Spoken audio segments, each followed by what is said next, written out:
Song of Huma.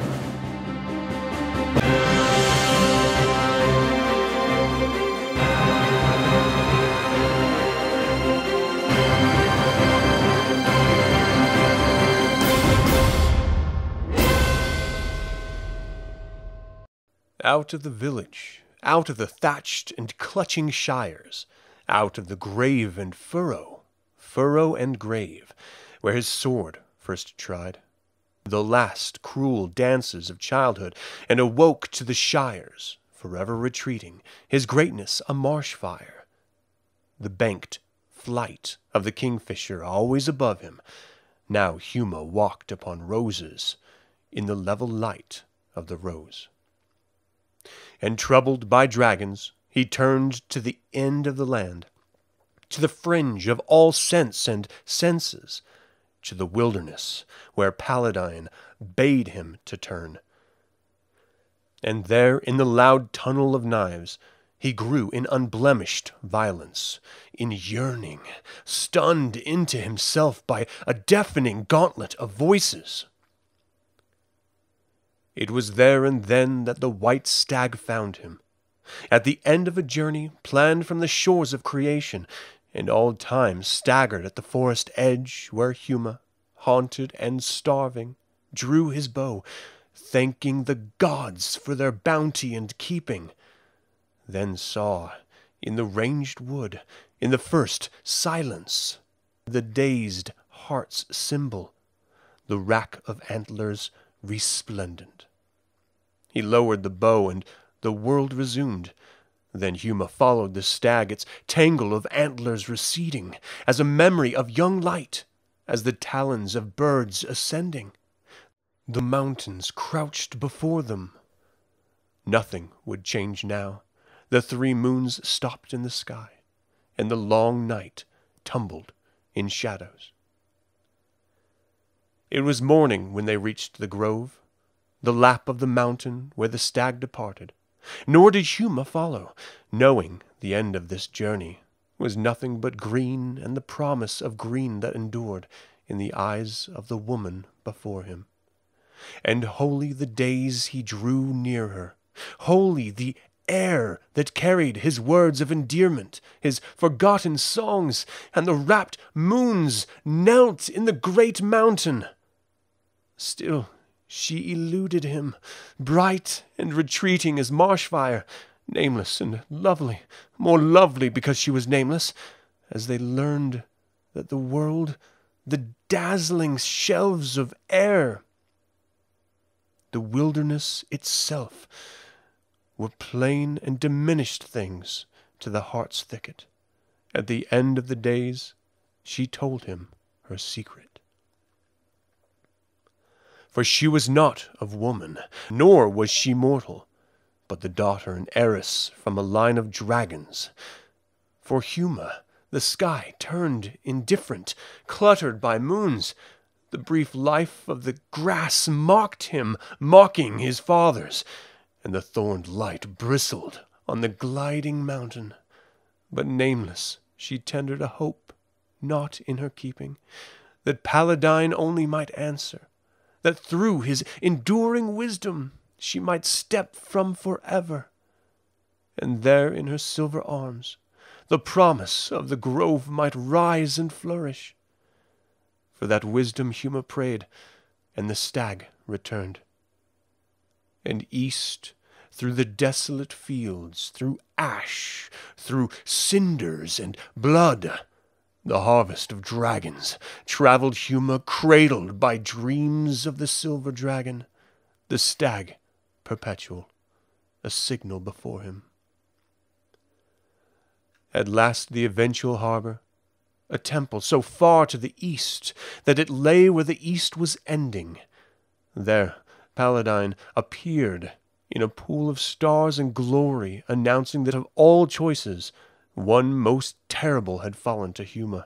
For Paladine knew that the heart is a nest of yearnings, that we can travel forever towards light, becoming what we can never be. For the bride of Huma could step into the devouring sun. Together they would return to the thatched shires, and leave behind the secret of the lance, the world unpeopled in darkness, wed to the dragons. Or Huma could take on the DragonLance, cleansing all Krynn of death and invasion of the green paths of his love. The hardest of choices, and Huma remembered how the wilderness cloistered and baptized his first thoughts beneath the sheltering sun, and now, as the black moon wheeled and pivoted, drawing the air and the substance from Krynn, from the things of Krynn, from the grove, from the mountain, from the abandoned shires, he would sleep. He would send it all away. For the choosing was all of the pain, and the choices were heat on the hand when the arm has been severed. But she came to him, weeping and luminous, in a landscape of dreams where he saw the world collapse and renew on the glint of the lance. In her farewell lay collapse and renewal. Through his doomed veins the horizon burst. He took up the DragonLance. He took up the story. The pale heat rushed through his rising arm, and the sun and the 3 moons, waiting for wonders, hung in the sky together. To the west Huma rode to the High Clerist's tower, on the back of the silver dragon, and the path of their flight crossed over a desolate country, where the dead walked only, mouthing the names of dragons, and the men in the tower, surrounded and riddled by dragons, by the cries of the dying, the roar in the ravenous air, awaited the unspeakable silence, awaited far worse in the fear that the crash of the senses would end in a moment of nothing, where the mind lies down with its losses and darkness. But the winding of Huma's horn in the distance danced on the battlements. All of Solamnia lifted its face to the eastern sky, and the dragons wheeled to the highest air, believing some terrible change had come. From out of their tumult of wings, out of the chaos of dragons, out of the heart of nothing, the Mother of Night, a swirl in the blankness of colors, swooped to the east into the stare of the sun, and the sky collapsed into silver and blankness. On the ground Huma lay, at his side a woman, her silver skin broken, the promise of green, released from the gifts of her eyes. She whispered her name as the Queen of Darkness banked in the sky above Huma.